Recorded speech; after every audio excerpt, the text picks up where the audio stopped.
As far as elections go, MAGA are afraid. Trump is implying anything he loses is fraud, and Bannon is saying ICE should be sent to voting areas. Yeah, and I do want to say, I don't think we should be.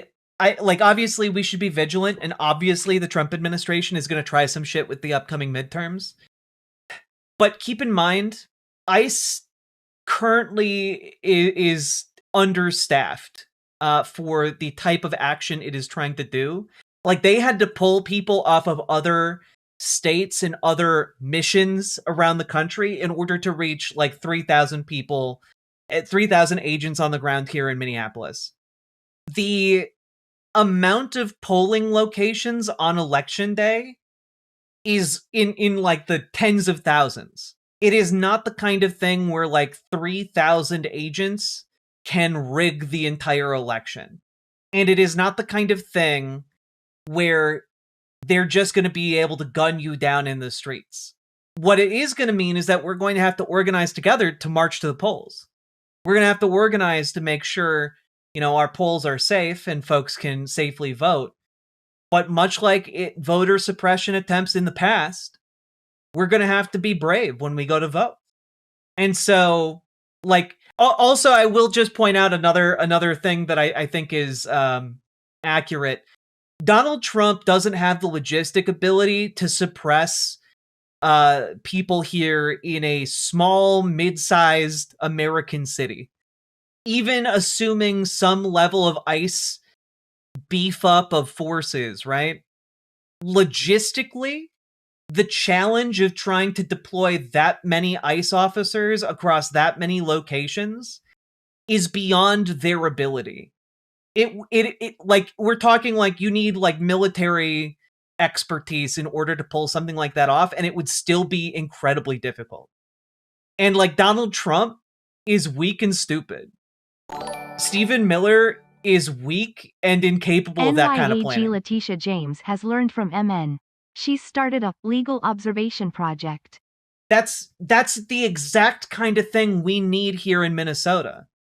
I really wish I had been able to ask Jacob Fry some questions, because one of you last week brought up a great question to ask, like a city endorsed observation project where like people can join the city watch, as it were, and legally observe with the endorsement of the city, the official endorsement of the city, ICE activity.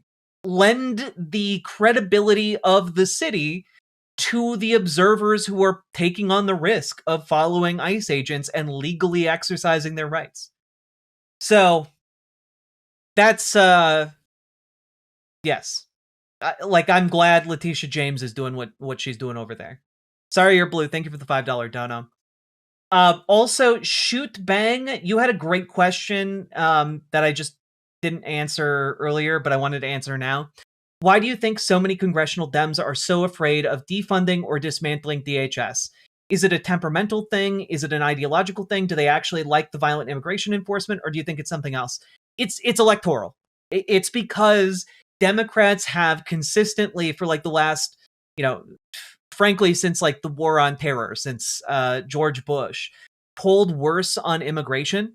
And doing better on immigration has translated to being tougher and tougher on immigrants, on the undocumented, making the system more cruel, making the system more opaque, and essentially making it more and more onerous, right?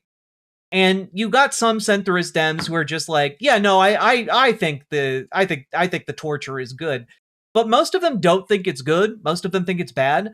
But what they believe from a long history of polling is that if they take a strong stance against DHS and against ICE and go for abolish ICE, they think they are going to pay an enormous electoral cost. They think it will be off-putting to voters, and they will lose these swing conservative votes that they have coveted for the last decade. That's the reason. And while their thought process is, well, abolish ICE is popular right now, but let's see where we are closer to the election. That's That's where a lot of them are at.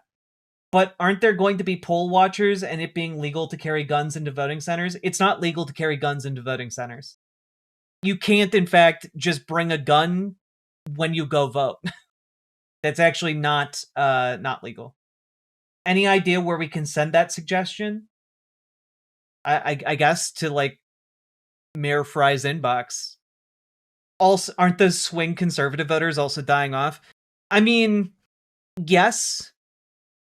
Because a lot of those swing conservative voters are like McCain Republicans, you know, like they're older Republicans who are essentially like conservatives, but they still believe in the project of liberal democracy, and a lot of them are in fact dying off. Yeah, yes, you can stand relatively close to a polling station without being unarmed, and if you are a registered poll watcher, like, you can learn the rules of your local elections office and like watch the polls legally while carrying. But there are rules around that. The biggest thing I'm worried about as someone who works in elections and has been a poll watcher in the admin, putting ICE agents outside polling places to do Kavanaugh stops. I mean, that is the actual worry there. But again, when we're talking about an election, we're talking about, and specifically the case that people are putting forward is, okay, well, they don't need to deploy ICE agents everywhere, just in like the big ones, like around the big polling precincts. And like, they only have so many bodies. They only have so much time. And the number of people who are going to need to go to the places that they need to target outnumber those ICE agents by quite a bit. And those ICE agents cannot stop all of us from voting. They cannot arrest us all, actually. Bannon wasn't just mentioning ICE, the military too. I mean, excellent point. That being said, if we have gotten to a point where the military is seizing control of the election, we're talking about an entirely different operation. And at that point, like, the mask is well and truly off, and we're in a different territory where the conversation is more around, does the union maintain itself? And I don't think we're going to see the military try and seize control of the election. Someone said in chat, the real threat is local sheriff / PD working with ICE to suppress votes. Yes, that is a danger, but I also want to point out that has been a danger, right? Like, that has historically been a big danger to suppress votes. We need to organize locally in order to out-organize said danger. That is historically what was done. And we must repeat the actions of those who came before us. I genuinely feel like if we get a confident majority in the government, we need to push the Democrats to impeach every Republican. Yes. Like, every single member of Trump's cabinet should be impeached. RFK Jr. is leading to, like, there was a news story just earlier today. The measles outbreak in like South Carolina is leading to a rise in essentially brains being liquefied in these children that are getting it. You know, like, the entire issue here is like every single one of them are disqualifiable. We haven't even begun to talk. We haven't even gotten into some of the other things that have gone on today, because frankly, this was the thing I was really focused on. But folks need to understand, like, there's something really, really wrong going on with Tulsi Gabbard. Senator Ron Wyden sent this letter. The Honorable John Ratcliffe, Director, Central Intelligence Agency. Dear Director Ratcliffe, I write to alert you to a classified letter I sent you earlier today in which I expressed deep concerns about CIA activities. Thank you for your attention to this important matter. And basically, folks, there is a whistleblower complaint that has been withheld from Congress for almost the past year. It's been withheld specifically because it is apparently such a classified nature that it has not up to this point been able to be shared with Congress, you know? And the scuttlebutt is that it has to do with Tulsi Gabbard. Now, I don't know if that is true or not. That is simply the rumor. But what is true is that that whistleblower complaint is now in the process of being released to Congress. And Ron Wyden has a long history in Congress of alerting folks to the existence of CIA malfeasance. Specifically, you know, the thing that Edward Snowden got, had to skedaddle out over to Russia to avoid the United States government coming down on him? Well, guess what? Ron Wyden was sounding the alarm about said program years before Edward Snowden. And essentially, he's doing the same thing now.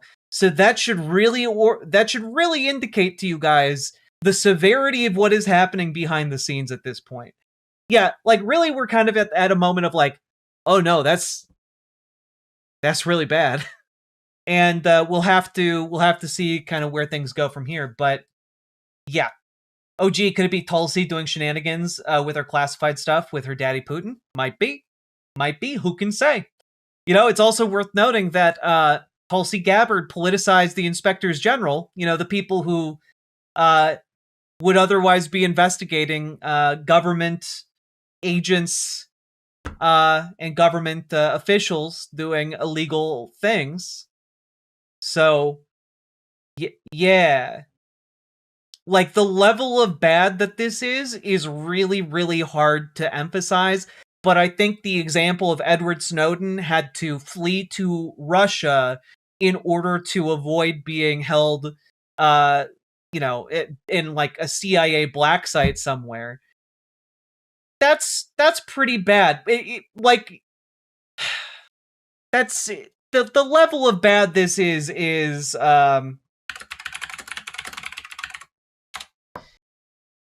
might be this. Some light treason. This, you know, might be on the par of like some light treason, you know. Who can say?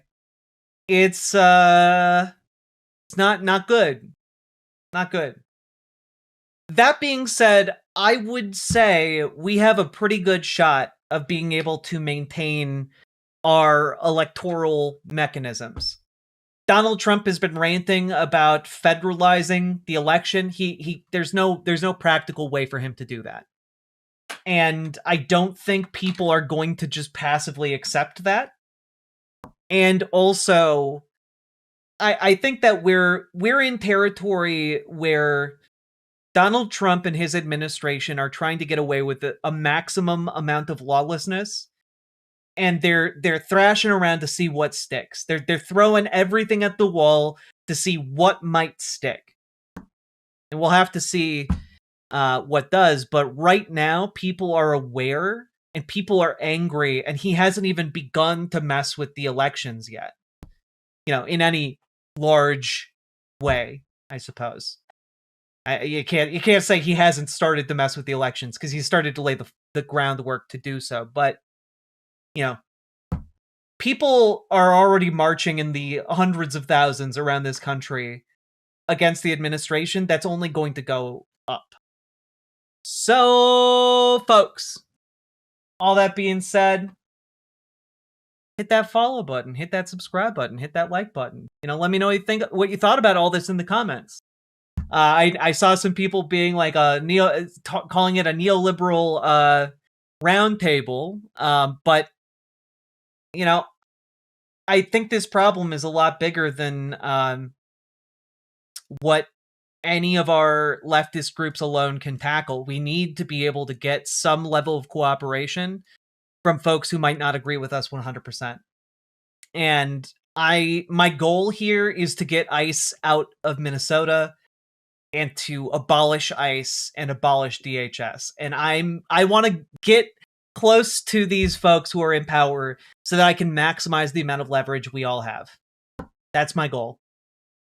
So hopefully this furthered that goal. All that being said, let me know what you think in the comments. And folks, check out ImogeneOlivia.com, gender euphoric lingerie designed from the ground up for trans femmes. Tested on cis men, cis women, non-binary folks. It is non-tucking lingerie. It's comfy. I'm wearing it right now. It does wonders for all your bits, all your girls. And check it out. Link down in the doobly-doo. And join your local Dems, join your local DSA. Radicalize your Dems. Make your DSA more effective. There we go. Riverboat Jack is coming to town. All the viewers gather round. Twitch and YouTube and swishy streams. All that content is bursting the seams. Politics, gaming, plenty more. Your sense of fashion you'll adore. So grab your stuff and hop aboard. We're going straight to Jack's Discord.